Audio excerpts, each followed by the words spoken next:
Hey everybody, welcome to my kitchen. And today I'm gonna show you what I eat and how my body be still looking like this. Alright, come on. I put my apron on because today we're gonna make ginger salmon. Now this is something that I eat all the time. It's one of my favorite dishes. I love it. It's only 7 ingredients. That's all you need, and it's quick and easy. So let me wash my hands. Then we're gonna get started. Oh, there go my earring. Alright now. Dry these hands and get ready. So first thing I use is extra virgin oil. It's good, alright? So I already got that in the pan warming up. So first ingredient, I'm gonna use some ginger. I grate it, so here it goes like this. Now, I'm gonna put it in the pan. When you put it in the pan, make sure you get it all over the pan like this. Simple, easy. Second ingredient, garlic.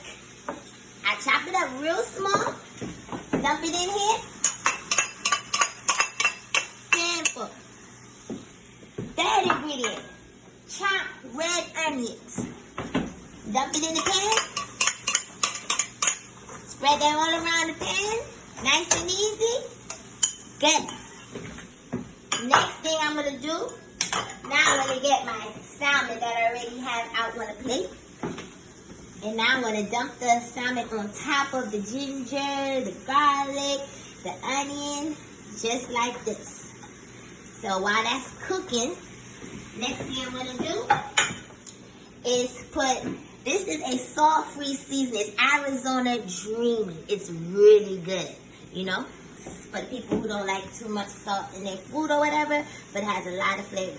So you want to drizzle that all over the salmon, just like that. So, and then just, next thing, 2 teaspoons of sea salt. Just throw that up in there. Easy. Last thing, maple syrup. This is the secret ingredient. So all you're going to do is pour your maple syrup all around the pan, in the middle, and you're going to let that cook. And then that's it. You're done. After that, after it's cooked, you can serve it, and I already have some cooked. And it looks like this, and it's so good. And you can have anything on the side with it. You can have broccoli, lettuce, anything you want. But this is one of the things I eat. Enjoy!